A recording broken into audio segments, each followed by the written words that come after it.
qisada ninkii ugu horeeyay ee dunida lagu abuuray aabaha bini aadamka oo dhan wuxuu ahaa nebi aadam ka hor dadka magaalooyinka iyo dunida maanta jirta alla subxaanahu wa tacaala wuxuu doonay inuu abuuro makhluuq cusub oo dhulka ku noolaan doona markaas ayuu malaa'igta ku yidhi waxaan dhulka ka yeelayaa khaliif innii jaacilun fil ardi khaliifa malaa'igtii way yaabeen waxay yidhaahdeen ma waxaad abuuraysaa kuwa dhiig badan daadin doona oo dhulka fasahaadin doona atajcalu fiiha man yufsidu fiiha wayasfiku dimaa laakiin alla wuxuu ku yidhi anigu waxaan ogahay wax aydan ogeyn innii aclamu maa laa taclamuun kadib alla wuxuu amray in ciid laga keeno dhulka waxaa la sheegay ciid midabo kala duwan leh in laga keenay meelo kala duwan oo dhulka ah sidaas darteed dadku waxay noqdeen midabyo iyo dabeecado kala duwan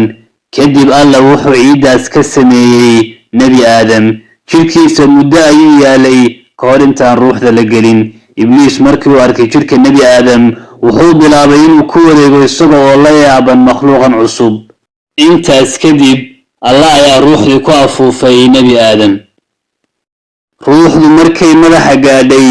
indhihiisa ayuu furay markay sanka gaadhayna wuu hindhisay wuxuu yidhi alxamdulilaah alla wuxuu ugu jawaabay allaha kuu naxariisto kadib alla wuxuu nebi aadam baray magacyada wax kasta cilmigaas malaa'igta lama siin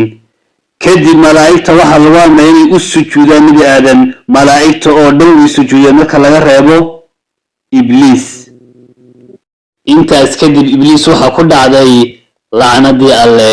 wa inna calayka lacnata ilaa yowmi ddiin kadib alla wuxuu nebi aadam dejiyey jannada wax walba waa loo ogolaaday kadib alla wuxuu nebi aadam ka abuuray xaawo si ay ula noolaato oo kelinimada uga baxo labadooduba si farxad leh ayay ugu noolaayeen jannada laakiin ugu dambayn jannada waa laga saaray laakiin sidee looga saaray muxuu ahaa geedkii ay cuneen sidee shaydaan u khiyaameeyey nebi aadam iyo xaawa qaybta xigta la soco